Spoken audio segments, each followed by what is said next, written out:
അവളൊരു മണ്ടൂസ ചേച്ചി. ഓ, അപ്പോ അവളത് നിന്റെ അടുത്ത് എത്തിച്ചു അല്ലേ? ഹേയ്, ബസ് സ്റ്റോപ്പിൽ നിൽക്കുകയായിരുന്നു. മുഖത്തൊരു മാട്ടം കണ്ടപ്പോ കാരണം ചോദിച്ചു. ഞാൻ നിർബന്ധിച്ചപ്പോ പറഞ്ഞെന്നുള്ളൂ.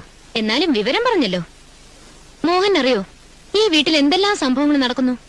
ഞാൻ സുഖേട്ടനോട് ഒന്നും പറയാറില്ലല്ലോ. ഈ കാതി കൂടെ കേട്ട് ഈ കാതി കൂടെ വിടും. നമ്മളെ തമ്മിൽ അടുപ്പിക്കാനാ ശൈലജയ്ക്ക് ആഗ്രഹം. എന്താ ചേച്ചി ഇത്? ഞാൻ പറഞ്ഞിട്ടില്ല അവള് ഒരു മണ്ടൂസും പാവമാണെന്ന്. എനിക്കും അങ്ങനെ തോന്നിയിട്ടില്ല.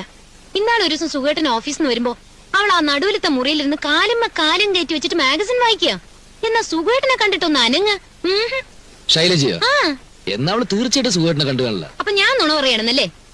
മോനാ, അവക്ക് എന്നെയോ സുഖേട്ടനെയോ ഒന്നും പേടിക്കേണ്ട കാര്യമില്ല. കാരണം അവക്ക് ജോലിയുണ്ട്. നിന്റെ ഭാര്യ നീ ന്യായീകരിക്കില്ലുള്ളൂ. എന്നാലത് അവൾ അപ്പൊ തന്നെ ഭർത്താവിന്റെ കാതിലെത്താം. എന്തേ?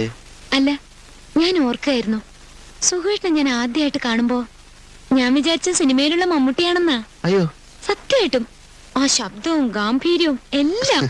മമ്മൂട്ടി കുറെ കൂടെ ഹൈറ്റ് ഒക്കെ ഇല്ലേ? ആ ഒരു വ്യത്യാസമല്ലുള്ളൂ. ഇപ്പഴും ചില സൈഡിൽ കൂടെ നോക്കുമ്പോ സുഖേട്ടൻ തനി മമ്മൂട്ടിയാ.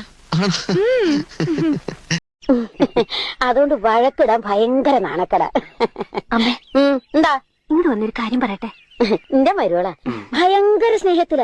പക്ഷേ ഞാൻ ഈ മാന്യന്മാരായിട്ട് ഇങ്ങനെ ഇടപെടുന്നത് അവർക്ക് തീരെ ഇഷ്ടമില്ല. അമ്മേ, എന്താടി? ആ ദാമോദരന്റെ കടയിൽ ചെന്ന് ഞാനിപ്പോ കടയിൽ പോവാ. നിക്ക്, എനിക്ക് വേറൊരു കുറച്ച് പഴംപൊരിയും പരിപ്പോടിയും വാങ്ങിട്ടു. പഴംപൊരി പഴംപൊരിയും പരിപ്പോടിയും. ഞാൻ ഇപ്പൊ കഞ്ഞി ആവാറായോ? കഞ്ഞി ആവാറായി. നീ ചാവാറായെന്നല്ലേ ചോദിച്ചത്? ഇവിടുത്തെ കഞ്ഞി ആവാറായോന്ന്? കഞ്ഞി ആവാറായെന്നാണ് ഞാനും പറഞ്ഞത്. ഇവിടുത്തെ പ്രിൻസിപ്പാളാണ്, ടീച്ചറാണ്. 90 കാലഘട്ടത്തിൽ നീയും ഞാനും കൂടി ഒരുമിച്ച് പഠിച്ച സ്കൂളാണ് ഇത്. അതെ, നിങ്ങൾ ആണുങ്ങൾ മാത്രം ഇങ്ങനെ തോറ്റ് തൊപ്പിട്ട് പഠിച്ചാ പോരാ. ഞങ്ങള് പെണ്ണുങ്ങളോട് തോറ്റ് മുന്നണിയിലേക്ക് വരട്ടെ. പുളിപ്പുണ്ടോടി? പുളിപ്പില്ലല്ല. പുളിപ്പ് ഒരു അരിപ്പ് കിട്ടുവോ? അരിപ്പെന്തിനാണ്? ആ കണക്ക് ടീച്ചർ പറഞ്ഞേ ഈ 10 ഒന്ന് അരിച്ചോണ്ട് ചെല്ലാൻ. അയ്യോ, അതങ്ങനെ അരിച്ചോണ്ട് അല്ലല്ലോ പറഞ്ഞത്. ഹരണം അറിയോ? കാരണം അറിയാലോ? അതല്ല, ഗുണിക്കാൻ അറിയാമോ? അയ്യോ, കിണിക്കാൻ അറിയാമോ? ഗുണിക്കാൻ അറിയാമോ? എത്ര പഠിച്ചാലും അങ്ങോട്ട് തലേ കേറുന്നില്ല. അതെന്താ പ്രശ്നം അറിയാമോ? ഈ മാറി മാറി വരുന്ന സിലബസ് ആണ് പ്രശ്നം. ബസ്സുകളാകുമ്പോ മാറി മാറി വരും.